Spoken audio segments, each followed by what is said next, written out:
On to Thailand now, where Prime Minister Prayut has called for talks with the protesters as the anti-government demonstrations continued for a fourth day.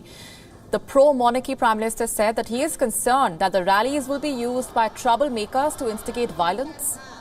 Protesters have been demanding Prayut resignation and reforms within the monarchy. Thousands of these protesters took over key intersections across Bangkok, defying a ban on protests, chanting down with the dictatorship and reform the monarchy.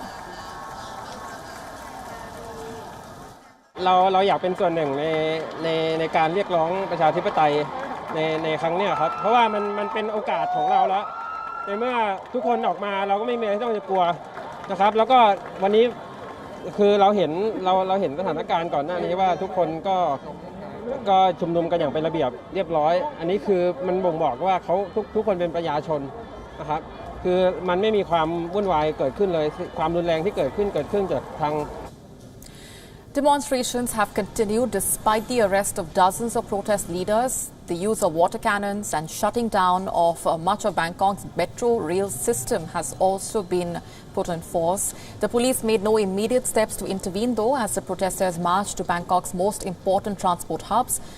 The police also refused to reveal their deployment plans as the protesters prepared for another rally. I can't say that because it depends on the situation basically.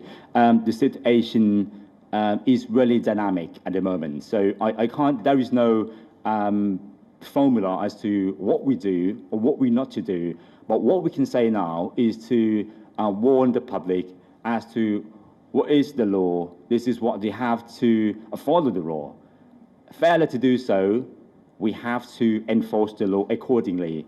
It depends on how the situation has evolved. The Thai police is seeking a probe of 4 media outlets over the protest coverage as well. The police want Thailand's broadcast regulator and digital ministry to investigate the outlets and suspend broadcasting or remove computer information.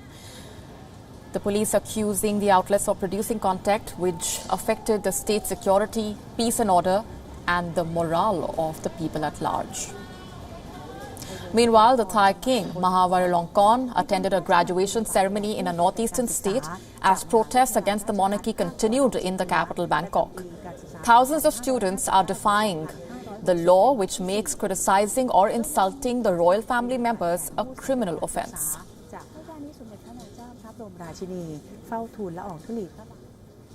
And now that Thailand's Prime Minister Prayut has agreed to hold talks with the protesters, what do we expect? Phil Robertson, the Deputy Director at Human Rights Watch Asia Division, joined us earlier and shared his perspectives.